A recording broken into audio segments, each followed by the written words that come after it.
What's up, everybody, and welcome back to a special edition of Sports Sunday, which includes our very own March Madness Monday mashup. For tonight, the final game in the 2019 March Madness tournament will be starting around 9 p.m. with Texas Tech taking on Virginia. And we also want to update everybody on the bracket that we mentioned earlier that we were heading towards the top of the leaderboard. We will also be discussing our predictions for the 2019 Masters tournament, which will be starting this Thursday at Augusta National. We're also going to be giving our MLB predictions, and given the jersey that I'm wearing too, I think it should be kind of obvious that who I'm going to be favoring, but we'll delve into the details of our MLB predictions later on in this edition of Sports Sunday. And we will also be recapping some of the Premier League and Serie A action in international football as well. So starting with the final game in the March Madness tournament, just say too that for Texas Tech, they definitely impressed me playing against Michigan State. They definitely shut down the Spartans, and when I was watching the game too, I was kind of impressed with it. They were able to only hold them to 51 points.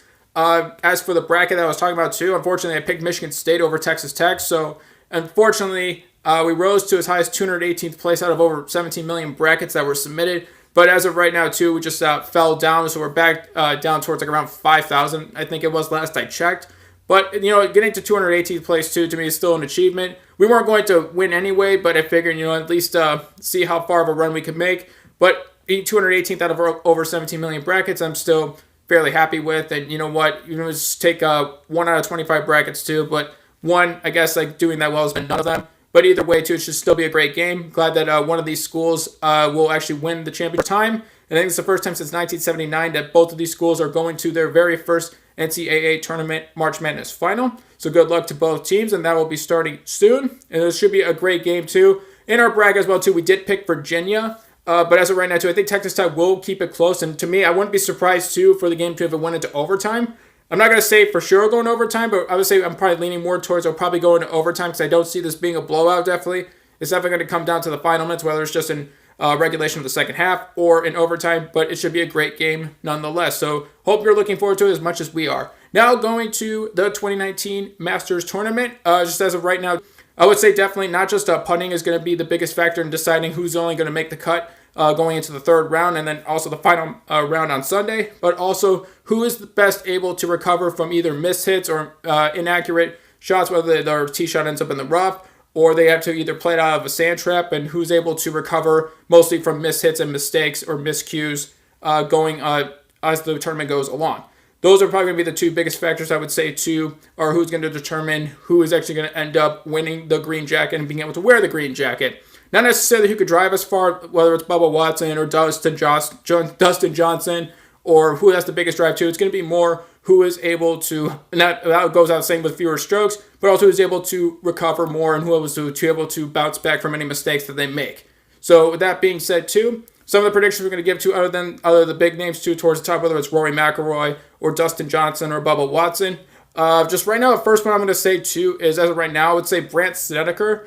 I would cut too, but I think he can make a deeper run into the final day of the match or final round of the tournament. Now, I would say probably Brandt Snedeker right now, but I'm going to say he's going to be in the top 25. I don't think he's going to win, but and overall, I would say he's like a pretty good at putting. He's like one of the best. And like I said, that's going to be one of the two big factors.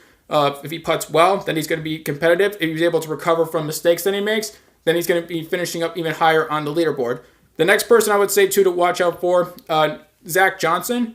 I would say right here too is, maybe he's not like the flashiest player or like most well known, but I think as of right now too, last year he finished tied for 36. I think you see him finishing right around there, maybe a little bit better, but I do see him actually being more competitive than this past year.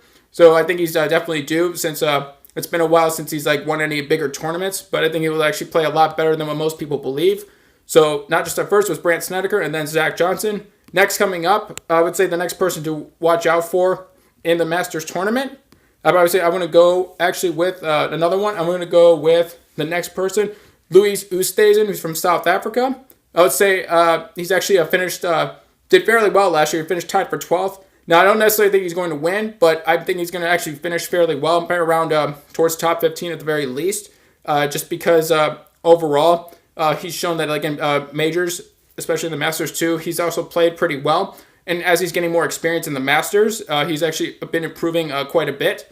His best finish overall was in being the runner-up, but that was a few years ago. And then yet, I know he hasn't had a top 10 finish, but I think he's going to have a chance to at least break that cold spell, and at least have a chance to get towards the top 10.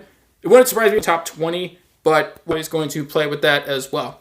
Now, saving to a little bit, switching gears here too. I would say Jordan Spieth. I know he finished third last year, but overall, I don't think he's actually going to play well.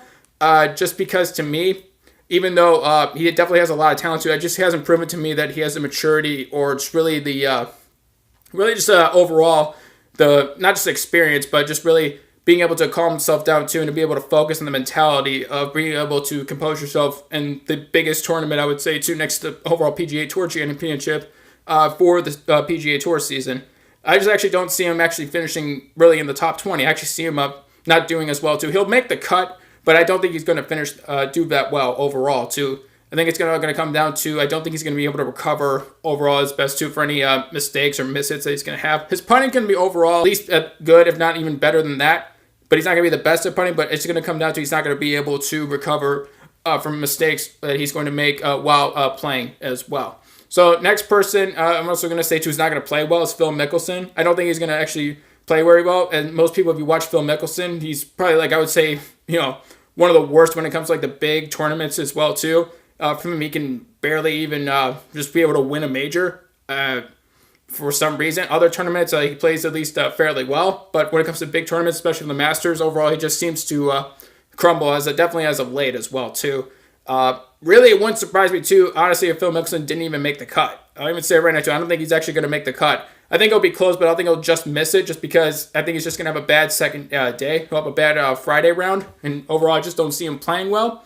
Also, that being said, too, just to get to Tiger Woods. As of right now, too, for Tiger, I think he'll still barely make the cut, but I don't think he's going to overall finish towards the top of the leaderboard, just because his putting hasn't really come around like we're used to seeing, or at least what we have seen from him.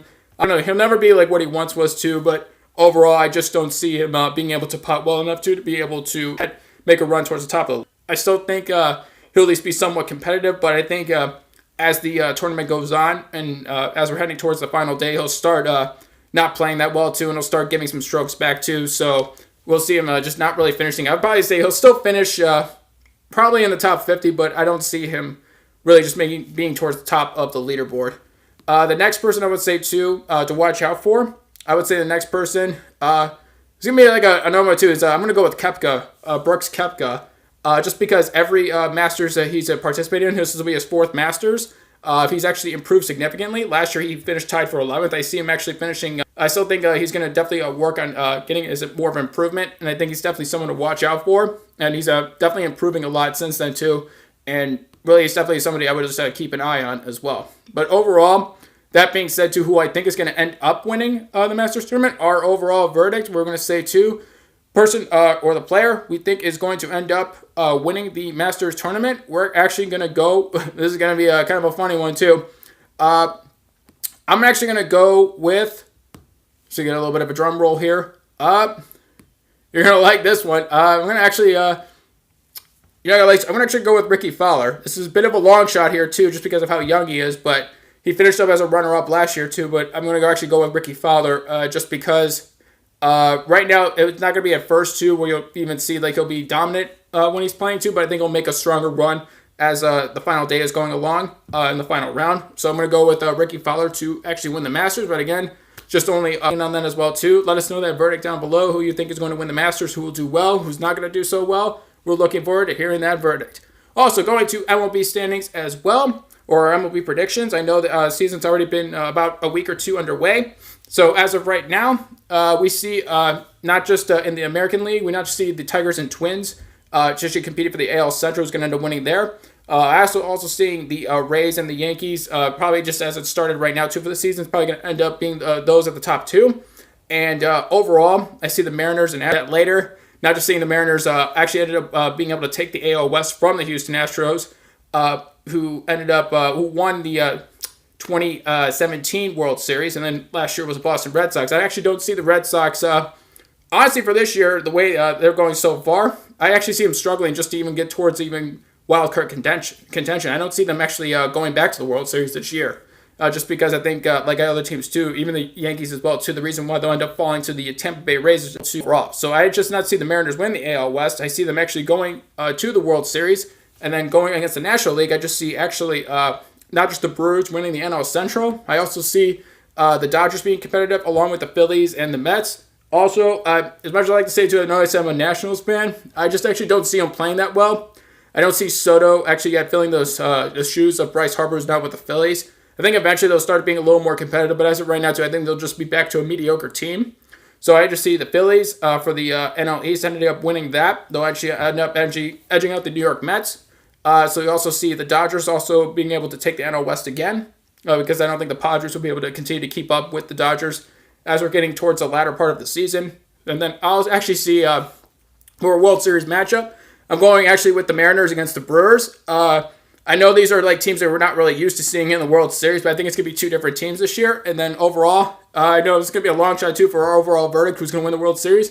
I'm actually going to go with the Seattle Mariners, just because like right now too, I think it's like one of the best teams they've had too. I think it'll be fitting too that with Ichiro Suzuki actually retiring, who's a longtime Mariner, I think it'll be more of a fitting and overall all for the few games they played in the preseason where Ichiro retires and then the Mariners actually win a World Series. So I see the Mariners actually defeating the Brewers. I see them actually winning in 7 games when the World Series comes around late this October coming up. So that's our overall verdict for at least MLB. We see the Mariners defeating the Brewers. And I know for a lot of people they're going to be confused. Just because as of right now, too, the bigger teams right now, such as the Red Sox, Yankees, even overall, as you see even too, such as the Red Sox and Yankees, I just see also the Dodgers as well too. Even though I think they'll actually win the NL West, I just don't see them playing that well overall in terms of a playoff run. But again, we'll find out what happens like towards the end of the season. And also, hey, now finally to the Premier League, Liverpool was able to escape with 2 goals at the end of their match. They remained at the top of the table. Man City is also in second, followed by Chelsea and the Spurs, and then also Arsenal round out the top 5. Overall, we're heading towards the latter part of the Premier League season. So when the Premier League Champions playoffs happen, we'll actually get more coverage on that as well. For Serie A, as of right now, Juventus is still at the top of the table. You have Inter, and then right now you have AC Milan actually tied for the last spot for UEFA qualifying. As of right now, for 4th, AC is actually going to be playing Lazio coming up later this week. So that's going to be a big match. We'll have more coverage of that as well too for Serie A as we're heading towards the playoffs for them. So with that being said too, we had a lot going on here too. I know it's like a big Sports Sunday or Monday, March Madness Monday that we have. So we're just going to end it right here too. I want to thank everybody for watching. I hope everybody enjoys the Texas Tech Virginia game, and also everybody who enjoys is going to be enjoying the Masters tournament that's going to start on Thursday. We're looking forward to it. I hope you guys enjoyed it as well too. Thank you guys for watching. We'll be back live 8:45 p.m. Eastern Standard Time. We'll let everybody know what we are streaming on our Twitter at VerdictSquadNow. The link to that will be in the description below. Thank you again everybody for watching, and we will see you guys soon when we go back live.